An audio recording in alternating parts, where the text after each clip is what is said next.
Speaker कौमी assembly ने तहरीक इंसाफ के मजीद 43 अरकान के इस्तीफे मंजूर कर लिए। जराये के मुताबिक स्पीकर कौमी असम्बली राजा परवेज अशरफ ने PTI के मजीद 43 अरकान के इस्तीफे मंजूर किए हैं। जराये का कहना है कि इस्तीफे स्पीकर कौमी असम्बली ने चंद दिन कबल मंजूरी के लिए इलेक्शन कमीशन को भिजवाए थे। जराये के मुताबिक स्पीकर ने 43 अरकान के इस्तीफे मंजूरी की समरी इलेक्शन कमीशन को भिजवा दी है, जो इलेक्शन कमीशन को मौसूल भी हो गई है। कौमी असम्बली में तहरीक इंसाफ के टिकट पर मुंतखब होने वाले अब सिर्फ मुनखरिफ अरकान ही बाकी बचे हैं।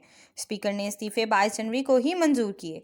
दूसरी जानिब कौमी असम्बली के जराये का बताना है कि स्पीकर ने 22 जनवरी को बाकी 43 अरकान के इस्तीफे मंजूर करके इलेक्शन कमीशन को भिजवा दिए थे, इसलिए 23 जनवरी को ईमेल और व्हाट्सएप दरख्वास्तें खिलाफ ज़ाब्ता थीं। इस्तीफे 22 जनवरी को मंजूर किए गए थे, इसलिए 23 जनवरी को वापसी की दरख्वास्तें गैर मौसर थीं।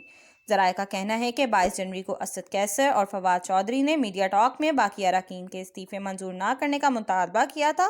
अब तक किन अरकान के इस्तीफे मंजूर हुए हैं?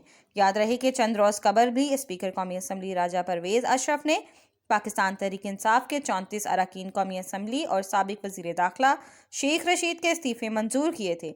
इसके अलावा स्पीकर कौमी असम्बली ने जुलाई 2022 में भी PTI के 11 अरकान कौमी असम्बली के इस्तीफे मंजूर किए थे, जिसमें से कराची से रुकने कौमी असम्बली शकूर शाद ने अदालत में दरख्वास्त दायर करके अपने इस्तीफे की दरख्वास्त वापस ले ली थी।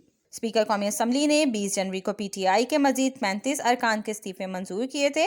अब मजीद 43 इस्तीफ़ों की मंजूरी के बाद मजमूई तौर पर पाकिस्तान तहरीक इंसाफ के 122 और शेख रशीद का एक इस्तीफ़ा मिलाकर 123 अरकान के इस्तीफे मंजूर हो चुके हैं।